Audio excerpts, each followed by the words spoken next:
In future तमारे कोईपणने नहीं पूछવું પડે કે આ આઈપીઓ માં એપ્લાય કરું કે નહીં કે અને જે મેં તમને પ્રો ટીપ આપી છે ને એને યુઝ કરશો ને તો 100% અહીંયા તમારા ચાન્સીસ વધી જશે। નમસ્કાર મિત્રો, આજના આ વિડિયોની અંદર આપણે આઈપીઓ વિશે વાત કરીશું।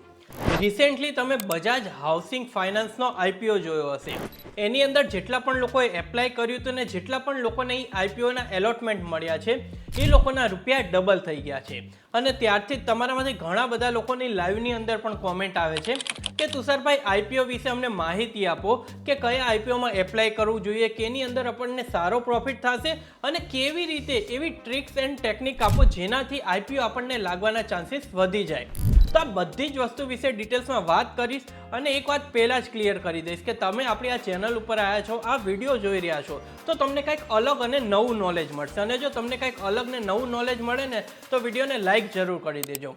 એની પહેલાં તમારી રાય જાણવા માંગીશ કે શું તમે આઈપીઓમાં એપ્લાય કરો છો કે નહીં, અત્યાર સુધી તમને કયા કયા આઈપીઓ લાગ્યા અને આઈપીઓથી કેટલો પ્રોફિટ તમે અર્ન કર્યો છે। તમારો જે પણ આઈપીઓ રિલેટેડ એક્સપિરિયન્સ છે પ્લીઝ કોમેન્ટ સેક્શનમાં લખો, જેનાથી આપણા બીજા ગુજરાતી ભાઈઓને પણ મોટિવેશન મળે કે આઈપીઓમાં એપ્લાય કરી શકાય છે। તો સૌથી પહેલાં કોમેન્ટ કરો, વિડીયોને લાઇક કરી દો, શેર કરી દો, ચેનલને સબસ્ક્રાઇબ ન કરી હોય તો સબસ્ક્રાઇબ કરી દો। પછી આજનો આ વિડીયો આપણે સ્ટાર્ટ કરીએ। તો જો મિત્રો, આ વિડીયોની અંદર આપણે સ્ટેપ બાય સ્ટેપ બધી વાત કરીશું, જેનાથી નેક્સ્ટ ટાઈમ કોઈ પણ કંપનીનો આઈપીઓ આવે ને તો તમારે મને ન પૂછવું પડે કે તુષારભાઈ આમાં એપ્લાય કરીએ કે નહીં, આમાં લિસ્ટિંગ ગેઇન મળશે કે નહીં, સારું મળશે કે નેગેટિવ મળશે, આ તમારે મને ન પૂછવું પડે। એટલા માટે ખાલી 5 થી 10 મિનિટ કાઢીને આ વિડીયો એન્ડ સુધી જુઓ, પછી ઇન ફ્યુચર તમારે કોઈ પણને નહીં પૂછવું પડે કે આ આઈપીઓમાં એપ્લાય કરું કે નહીં કે બધા આઈપીઓમાં એપ્લાય કરવો જોઈએ। તો પોઈન્ટ નંબર 1, સૌથી પહેલા આપણે બેક એન્ડની વાત સમજીએ કે કંપની આઈપીઓ લઈને શું કામ આવે છે।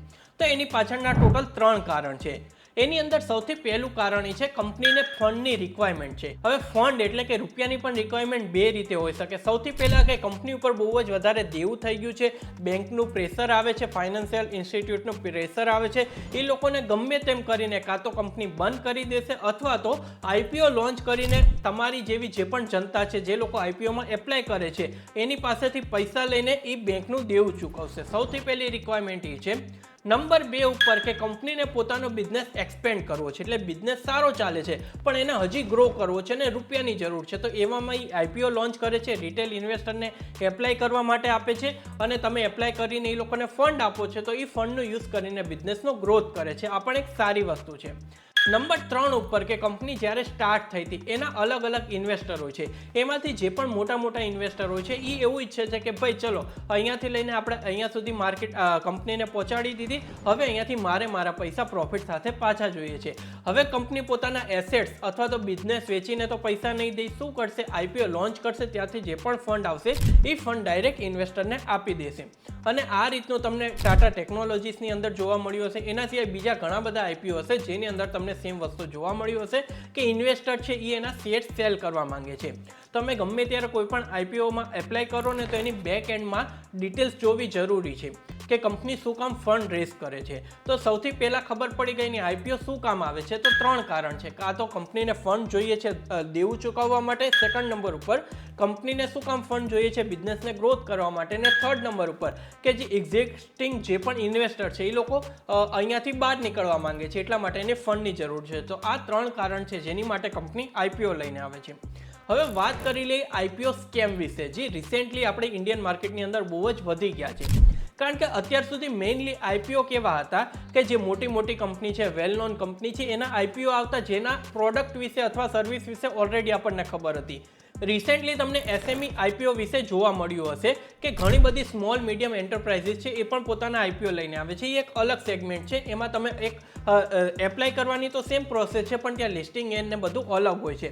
રિસેન્ટલી જે એક મોટો સ્કેમ આપણા અમદાવાદનો જ નીકળ્યો છે, જે પેકેજિંગની એક કંપની હતી, એણે શું કર્યું, આઈપીઓ નાખી દીધો અને ઘણા બધા લોકોએ કંપનીને બેકએન્ડમાં જોયા વગર જ ત્યાં એપ્લાય પણ કરી દીધું અને ત્યાં બેકએન્ડમાં ખબર પડી કે કંપનીએ જે પણ ડોક્યુમેન્ટ આપ્યા હતા એ ફેક હતા અને કંપનીની પણ એટલી મોટી વેલ્યુએશન નહોતી, પણ લોકોને બેકએન્ડ જોવાનો ટાઈમ જ નથી, આઈપીઓ આવ્યો એટલે એપ્લાય કરી દો।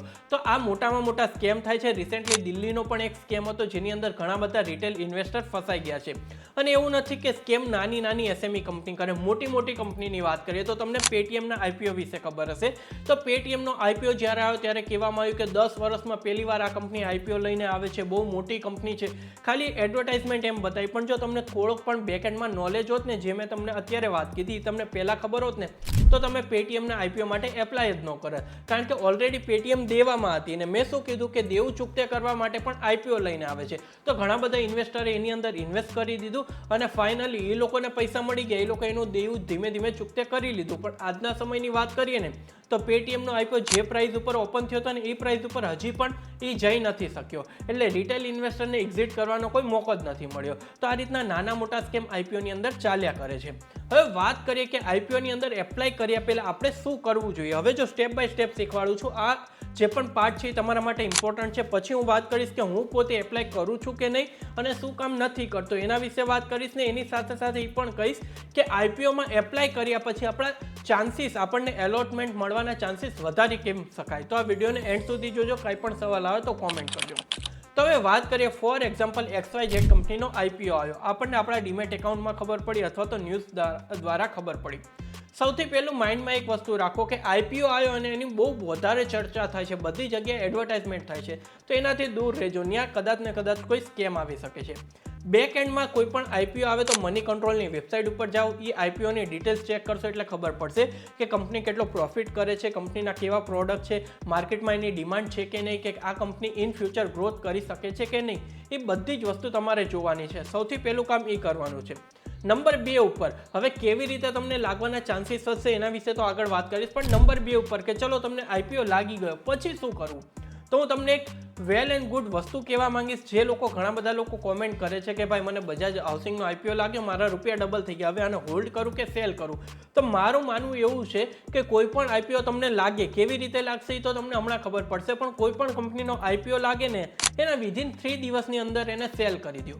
હા, સિરિયસલી કહું છું, મારા એક્સપિરિયન્સથી કહું છું. એમાં જે પણ ગેઇન મળે એને લઈને વિધિન 3 દિવસમાં, ચાહે લોસ પણ મળે તો પણ 3 દિવસની અંદર સેલ કરી દો. આ એક વસ્તુ તમારે કરવાનું છે ને એ વસ્તુ માઇન્ડમાં રાખવાનું છે. એક એવી ભૂલ છે જેને કરવાની નથી. ઘણા બધા લોકો શું કરે છે કે ચલો ભાઈ બજાજની જ આપણે વાત કરીએ, કારણ કે રિસેન્ટલી આઈપીઓ હતો. ઘણા બધા લોકો શું કરે, ચલો આઈપીઓ માટે એપ્લાય કરી, આઈપીઓ લાગ્યો ને હજી 15,000 રૂપિયા ફંડ ફ્રીઝ થયો તો એ પાછું આવ્યું તો એ 15,000 રૂપિયાના ડાયરેક્ટ એ કંપનીના સ્ટોક્સ જ ખરીદે, એના શેર જ ખરીદે. તો આ ભૂલ ન કરો.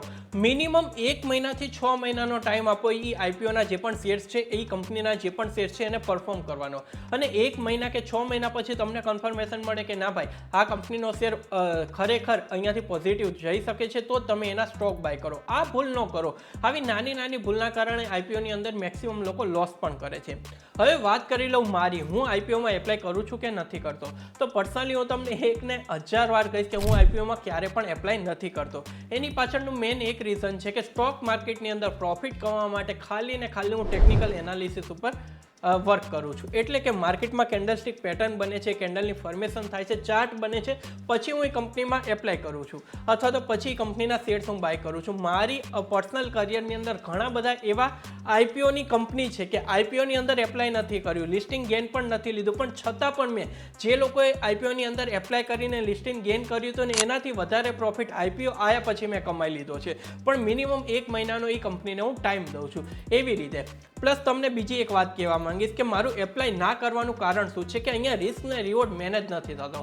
ફોર એક્ઝામ્પલ, એક એકાઉન્ટમાં 15,000 રૂપિયાથી હું આઈપીઓ એપ્લાય કરી દઉં તો મને ખબર નથી કે કેટલું નેગેટિવ થશે ને કેટલું પોઝિટિવ થશે. હું શેની ઉપર ફોકસ કરું કે ટેકનિકલ એનાલિસિસ ને લાઈવ માર્કેટમાં, કે અહીંયા મેં 100 રૂપિયા ઉપર કોઈ પણ સ્ટોક બાય કર્યો છે તો 80 રૂપિયા એ મારો સ્ટોપ લોસ છે 20 રૂપિયાનો, તો સામે 150 હું પ્રોફિટ બુકિંગ કરીશ. એ વસ્તુ મારા હાથમાં છે. કેન્ડલસ્ટિકની પેટર્ન મારી નજર સામે બને છે. હવે આઈપીઓમાં શું થવાનું છે એ મારા હાથમાં નથી, એટલે હું એને અવોઇડ કરું છું. તો આ 2 મેઇન રીઝન છે જેના કારણે હું પર્સનલી આઈપીઓમાં એપ્લાય નથી કરતો. આ કોઈ સારી કંપની હોય તો એનું કેન્ડલસ્ટિક પેટર્ન અથવા થોડું ઘણું ફંડામેન્ટલ એનાલિસિસ જોઈ લીધું પછી હું એમાં ટ્રેડ કરવાનું સ્ટાર્ટ કરું અથવા તો ઇન્વેસ્ટમેન્ટ કરવાનું સ્ટાર્ટ કરું છું. હવે સૌથી ઇમ્પોર્ટન્ટ વાત જેના માટે તમે આ વિડીયો અત્યાર સુધી જોવો છો કે તુષારભાઈ અમે એવું તો શું કરીએ જેનાથી આઈપીઓ એલર્ટમેન્ટ થવાના ચાન્સીસ મારા વધી શકે. તો અહીંયા 2 ટીપ આપીશ અને એક એવી ટીપ આપીશ જેને અવોઇડ કરવાની છે. તો સૌથી પહેલાં જે ટીપ અવોઇડ કરવાની છે એનું ધ્યાન રાખો. ઘણા બધા લોકો શું ભૂલ કરે છે કે હું પોતે તુષાર પંચાલ એક છું, હવે મારું પોતાનું ડીમેટ એકાઉન્ટ 5 અલગ અલગ બ્રોકર સાથે છે. તો હું શું કરીશ, 5 બ્રોકરમાં મારા સેમ નામથી એપ્લાય કરી દઈશ. તો અહીંયાથી મારા રિજેક્શન થવાના ચાન્સીસ 100% થઈ જશે કે અહીંયાથી મને આઈપીઓ નહીં મળે. તો આનું સોલ્યુશન શું છે કે તમે શું કરી શકો છો, સેમ એક જ બ્રોકર, જેમ કે હું ધન યુઝ કરું છું અને ધનથી પણ એકદમ ઇઝીલી આઈપીઓમાં એપ્લાય કરી શકાય છે. તો ધનની લિંક આ વિડીયોના નીચે ડિસ્ક્રિપ્શનમાં છે, ત્યાં એકાઉન્ટ બનાવો ને અહીંયાથી તમે આઈપીઓમાં એપ્લાય કરી શકો છો. તો મારે શું કરવાનું કે મારું પોતાનું ધનમાં એકાઉન્ટ છે. હવે મારા ફ્રેન્ડ્સ, ફેમિલી મેમ્બર, ફ્રેન્ડ્સ તો સાઈડમાં રાખે પણ જેટલા પણ ફેમિલી મેમ્બર છે એ બધાના ડીમેટ એકાઉન્ટ હું ધનમાં ઓપન કરી લઈશ અને ધન એક જ પ્લેટફોર્મ પર બધાના નામે આઈપીઓને એપ્લાય કરી દઈશ. તો અહીંયાથી મને આઈપીઓ એલોટમેન્ટ થવાના ચાન્સીસ બહુ જ વધારે વધી જશે, કારણ કે અહીંયા એક જેન્યુઅન રીતે મેં અલગ અલગ એકાઉન્ટથી એપ્લાય કર્યું. હવે સેકન્ડ નંબર ઉપર એક એવી ટ્રીક આપીશ ને જેના વિશે તમને ખ્યાલ જ નહીં હોય. રિસેન્ટલી એક્ઝામ્પલ લઈએ ને બજાજ હાઉસિંગ ફાઇનાન્સ. તો બજાજ આ કંપનીનું ઓલરેડી તમે નામ સાંભળ્યું છે, બજાજ ફાઇનાન્સ, બજાજ ફિન્સરી, આના સ્ટોક પણ સ્ટોક માર્કેટમાં લિસ્ટેડ છે.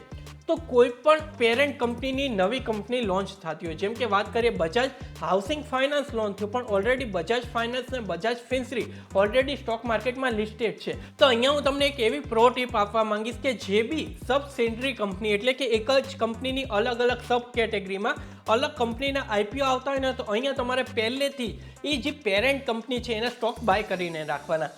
અને તમે ન્યૂઝમાં પણ જોયું હશે કે જેટલા લોકો પાસે બજાજ ફિન્સરી અથવા તો બજાજ ફાઇનાન્સ, એવું નહીં કે 1000 સ્ટોક, 10,000 સ્ટોક, ખાલી 50 કે 100 સ્ટોક હોય અથવા તમારા પોર્ટફોલિયોમાં એનો એક પણ સ્ટોક હોય ને, તો અહીંયાથી તમને આઈપીઓ લાગવાના ચાન્સીસ વધી જશે. ખાસ કરીને બજાજ ફાઇનાન્સમાં કહું ને તો 10% એવા લોકો હતા જેની પાસે ઓલરેડી બજાજ ફિન્સરીના સ્ટોક હતા, એ લોકોને બજાજ હાઉસિંગ ફાઇનાન્સનો આઈપીઓ લાગ્યો છે.